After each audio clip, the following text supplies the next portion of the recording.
যুক্তরাষ্ট্রের টেক্সাসে প্রবল বৃষ্টির কারণে সৃষ্ট আকস্মিক বন্যায় অন্তত ২৭ জনের মৃত্যু হয়েছে, যাদের মধ্যে ৯ জন শিশু রয়েছে। ৪ জুলাই ইন্ডিপেন্ডেন্স ডের ছুটিতে ব্যস্ত থাকা নদীপাড়ের শিবিরগুলোতে হঠাৎ পানি ঢুকে পড়লে এই প্রাণহানির ঘটনা ঘটে।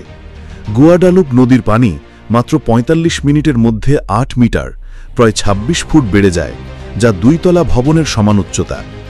নদীপাড়ের মিস্টিক সামার ক্যাম্প নামের একটি অল গার্লস ক্যাম্পে উপস্থিত ছিল ৭৫০ জন শিশু। এর মধ্যে অন্তত ২০ জন এখনও নিখোঁজ রয়েছে। নিখোঁজদের মধ্যে অনেকেই শিশু।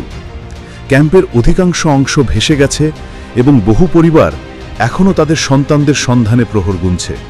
স্থানীয় প্রশাসন বলছে, যোগাযোগ বিচ্ছিন্ন থাকলেও অনেক শিশু হয়তো নিরাপদ জায়গায় আছে।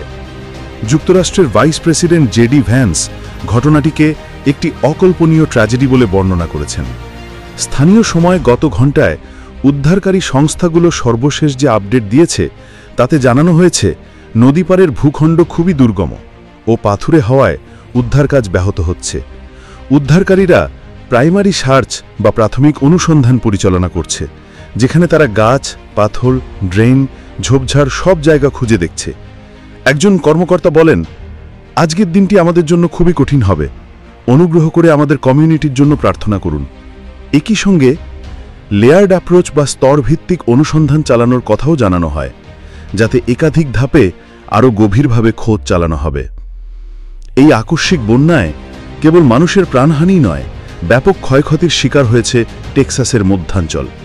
অনেক ঘরবাড়ি, রাস্তা, যানবাহন ও ক্যাম্পিং সাইট সম্পূর্ণভাবে পানিতে ভেসে গেছে। কেউ কেউ আশ্রয় নিয়েছে বাড়ির ছাদে, কেউ অপেক্ষা করছে নৌকা বা হেলিকপ্টার রেস্কিউর জন্য।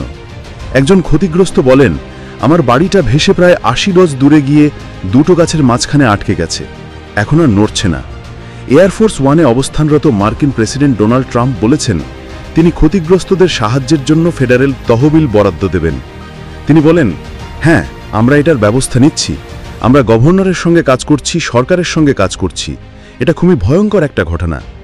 উদ্ধার অভিযানে ব্যবহার করা হচ্ছে হেলিকপ্টার, ড্রোন, বোট ও জেটস্কি। যেসব এলাকা এখনও পানির নিচে আছে, সেখানে নৌকা ছাড়া প্রবেশ করা সম্ভব নয়। সমুদ্র থেকে বহু দূরে অবস্থিত হলেও ইউএস কোস্ট গার্ড টেক্সাসে এসে উদ্ধার অভিযানে অংশ নিয়েছে। টেক্সাসের কয়েকটি কাউন্টিতে ইতিমধ্যে জরুরি অবস্থা জারি করা হয়েছে। রাজ্যের গভর্নর জনগণের প্রতি নিখোঁজদের জন্য প্রার্থনার আহ্বান জানিয়েছেন। এই মুহূর্তে উদ্ধার কাজ চালিয়ে যেতে প্রশাসন সর্বোচ্চ চেষ্টা করছে, কিন্তু প্রাকৃতিক দুর্যোগের ভয়াবহতা কতটা গভীর তা সময়ই বলে দেবে। পুরো টেক্সাস জুড়ে নেমে এসেছে শোকের ছায়া। অপেক্ষায় কেবল একটা খবর, জীবিত ফিরে আসুক নিখোঁজ শিশুরা।